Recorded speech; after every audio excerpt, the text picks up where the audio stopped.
પાછળા માસુકનગર અને team number 108 બરાબર આ બંને સામ સામે રમશે. સૌથી પહેલી ટીમ જે આવી એ બેટિંગ કરશે અને એના પછીની જે ટીમ આવી ટીમ નંબર 108 એ કરશે બોલિંગ.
ક્વેશ્ચન નંબર 37 મેરુ પર્વતનું માપ કેટલું?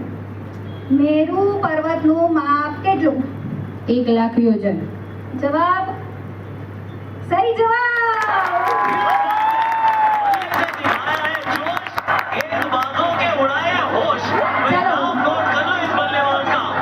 અહીંયાથી આ ટીમ અહીંયાથી એક બાઉલ સિલેક્ટ કરે છે એને એટલા માર્ક્સ મળશે એટલા રન મળશે. ઓકે એને મળ્યો છે 1 રન. સૌથી પહેલું ખાતું ખુલી ગયું છે 1 રન.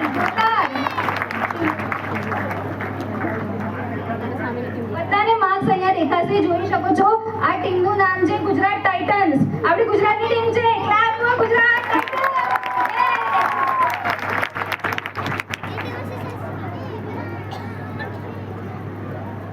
ચલો સેકન્ડ ક્વેશ્ચન છે ક્વેશ્ચન નંબર 121 મને લેવાથી ષટકાયના જીવોને અભયદાન મળે છે બોલો હું કોણ? મને લેવાથી ષટકાયના જીવોને અભયદાન મળે છે બોલો હું કોણ? દીક્ષા વેરી ગુડ રાઈટ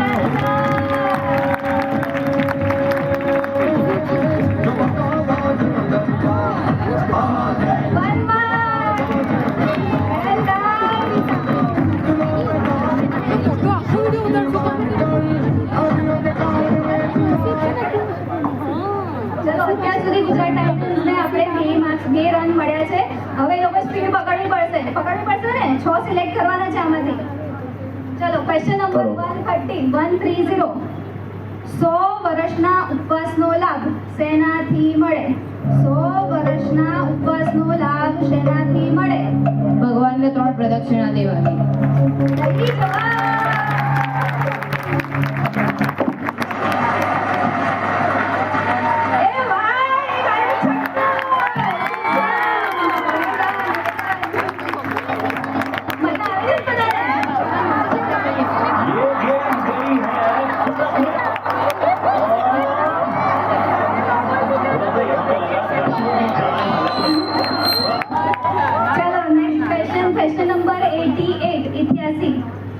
સંયમના કુલ 8 પ્રકાર છે સાચું કે ખોટું? સંયમના કુલ 8 પ્રકાર છે સાચું કે ખોટું? એમને પહોંચાઈએ ખોટું. સહી જવાબ.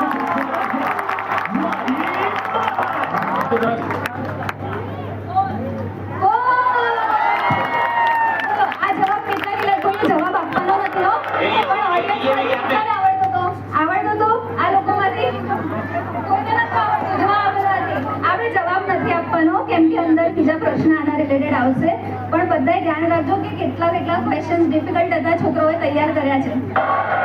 ये फुल गेंद दिए भी कहते गई है इस सुपर पास आउटफील्ड दूसरा चौका. પાંચમો પ્રશ્ન એમનો આવી રહ્યો છે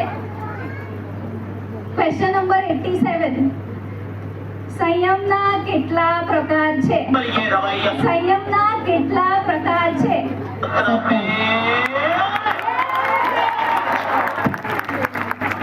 સાચો જવાબ પડો. Very nice.